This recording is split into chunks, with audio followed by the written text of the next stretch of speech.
kelompok dalam konseling. 1. Perbedaan bimbingan kelompok dan konseling kelompok. Perbedaan bimbingan kelompok dan konseling kelompok, perbedaan yang cukup esensial dari kedua layanan ini, salah satunya adalah bagaimana konseling menciptakan kerahasiaan dan hubungan personal yang syarat dengan nilai terapeutik.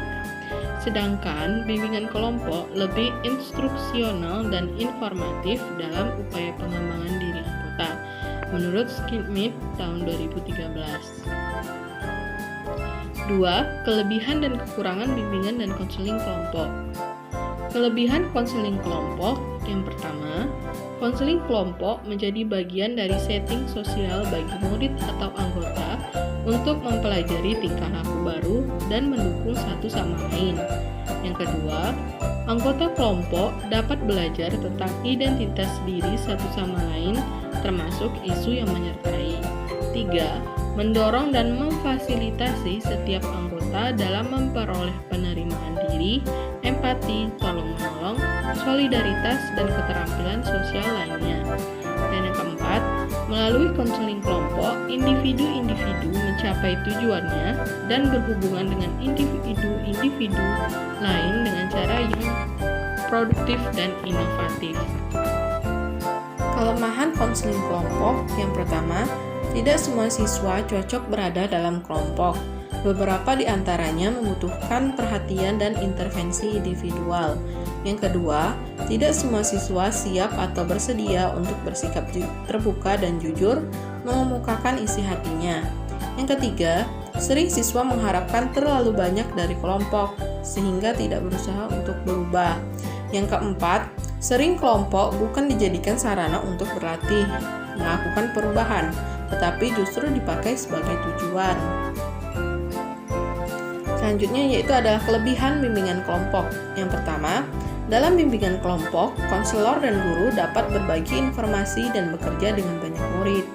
Yang kedua, tidak terlalu diperlukan kajian dan keterampilan terapeutik. Ketiga, bimbingan kelompok dapat dikatakan sebuah pendekatan interdisipliner. Dan keempat, bimbingan kelompok memiliki potensi untuk mengubah dan mengembangkan seluruh lingkungan kelas atau bahkan masyarakat sekolah dalam aspek positif. Selanjutnya yaitu kelemahan bimbingan kelompok. Yang pertama, lebih berfokus pada pendidikan dan informasional sehingga cukup lemah dalam kaitannya pada proses terapeutik. Yang kedua, konselor harus berfokus pada tujuan masing-masing anggota. Hal itu membuat kadangkala tumpang tindih dengan kepentingan kelompok. Yang ketiga, jumlah anggota yang lebih besar terkadang membuat konselor lebih bersifat direktif dan terstruktur dalam melakukan pelayanan. Selanjutnya yaitu ada standar operasional bimbingan dan konseling. Menurut Prayitno dan Amti tahun 2004 menjelaskan standar prosedur operasional bimbingan kelompok meliputi yang pertama, perencanaan kegiatan. Yang kedua, pelaksanaan bimbingan kelompok. Yang ketiga, evaluasi bimbingan kelompok. Yang keempat, analisis hasil evaluasi. Yang kelima, tindak lanjut. Dan yang terakhir yaitu laporan. Asas bimbingan kelompok. Berdasarkan pendapat di atas, asas bimbingan kelompok meliputi yang pertama, asas kerahasiaan. Kedua, asas keterbukaan. Ketiga, asas kesukarelaan, dan keempat ada asas kenormatifan. Konseling kelompok. Pengertian konseling kelompok. Konseling kelompok adalah upaya bantuan kepada individu dalam suasana kelompok dengan jumlah anggota 4-8 anggota atau konseli untuk mendiskusikan atau memecahkan masalah. Tujuan konseling kelompok yang pertama, untuk memberikan kepada individu berupa pengalaman kelompok yang membantu individu untuk belajar. Yang kedua, membantu individu membangun hubungan yang positif. Yang ketiga, peningkatan kepercayaan diri. Keempat, tanggung jawab terhadap diri sendiri. Dan yang kelima, dapat menyelesaikan masalah pribadi melalui suasana kelompok. Tahapan dan teknik konseling kelompok. Menurut Gibson and Mitchell tahun 2011 mengemukakan 5 tahapannya ini. Yang satu, tahap pembentukan kelompok. Kedua, tahap identifikasi, yaitu terdiri dari peran dan tujuan kelompok. Yang ketiga ada produktivitas. keempat, realisasi, dan kelima, penutupan yang dikemukakan secara ringkas. Terus ada teknik-teknik konseling kelompok, yaitu ada pertama relaksasi, kedua ada kontrak perilaku, ketiga ada latihan asertif, dan keempat ada modeling. Evaluasi layanan bimbingan kelompok dan konseling kelompok. Pengertian evaluasi adalah proses mengumpulkan informasi secara terencana untuk menentukan derajat kualitas kemajuan kegiatan bimbingan dengan mengacu pada kriteria yang telah ditentukan dan digunakan untuk mengambil keputusan. Evaluasi layanan bimbingan kelompok dan konseling kelompok adalah proses mengumpulkan informasi secara terencana untuk menentukan derajat kualitas keberhasilan layanan bimbingan kelompok dan konseling kelompok. Prinsip evaluasi.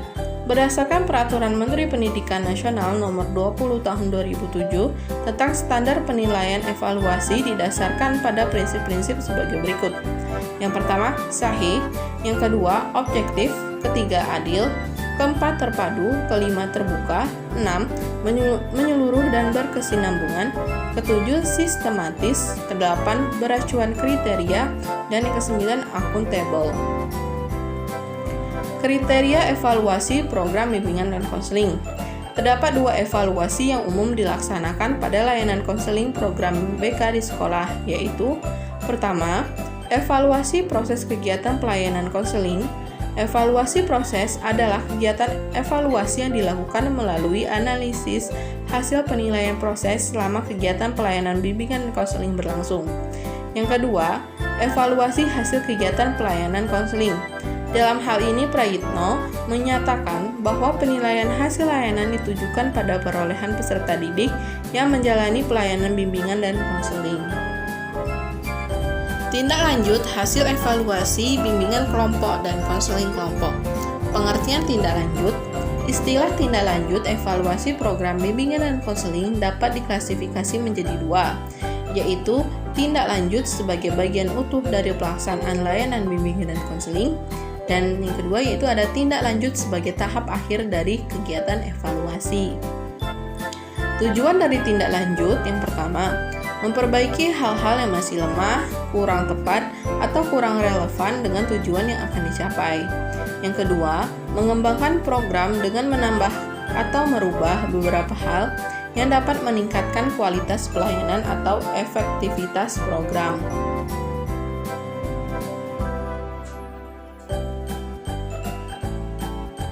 Langkah-langkah tindak lanjut.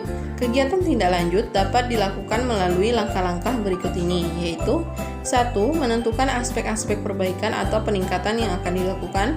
Kedua, menyusun ulang desain program secara umum atau layanan bimbingan dan konseling tertentu dalam rangka perbaikan atau pengembangan. Ketiga, melaksanakan kegiatan tindak lanjut sesuai dengan aspek-aspek yang akan diperbaiki atau dikembangkan dan alokasi waktu yang telah ditentukan. Laporan pelaksanaan bimbingan kelompok dan konseling kelompok. Pelaporan merupakan langkah lanjutan setelah evaluasi. Isi dalam pelaporan lebih bersifat mendeskripsikan dan memberi uraian analisis terhadap hasil-hasil yang telah dicapai dalam kegiatan evaluasi sebelumnya. Tujuan yang diharapkan dari pelaporan pelaksanaan program bimbingan dan konseling ini secara umum adalah 1.